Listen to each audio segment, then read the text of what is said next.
ለወርቅነህ ገበየሁ ልጅ ከሳምንት በፊት ልጃቸውን የዳሩት አባት በመኪና አደጋ ሕይወታቸው ማለፉ መሰማቱ ብዙዎችን አስደንግጧል፣ ብዙዎችንም አሳዝኗል። የልጃቸውን ደስታ ለቀናት እንኳን ሳያጣጥሙ በመኪና አደጋ ያረፉት የመሐሌት አባት ዶክተር ተረፈ መክት ናቸው።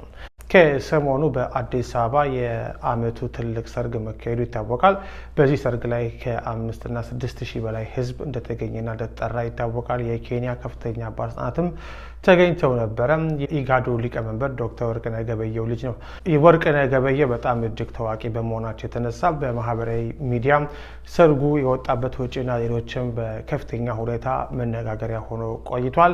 ልጃቸውን የዳሩት ዶክተር ተረፈ መክት በትላንትናው ዕለት በሞጆ አካባቢ በደረሰባቸው የመኪና አደጋ ህይወታቸው ማለፉ የሚታወቅ ሲሆን በዛሬው ዕለት ከቀኑ 9 ሰዓት አካባቢ እዛው ሞጆ ከተማ በቅድስት ሥላሴ ቤተክርስቲያን የቀብር ስነ ስርዓታቸው ወዳጅ ዘመድ በተገኘበት ተፈጽሟል። የሞጆ መስመር ብዙ ጊዜ የመኪና አደጋ በከፍተኛ ሁኔታ የሚደርስበት እንደሆነ ይታወቃል። በእርግጥ በመላው ሀገሪቱም በአሰቃቂ የመኪና አደጋዎች የመሰማት ዜናዎች በየቀኑ የምንሰማቸው ቢሆንም ይህን ዜና ግን ለየት የሚያደርገው ከሳምንት በፊት ድል ባለ ሰርግ ልጃቸውን ድረው ደስታውን ከሳምንት በላይ ሳያጣጥሙ ህይወታቸው ማለፉ ነው።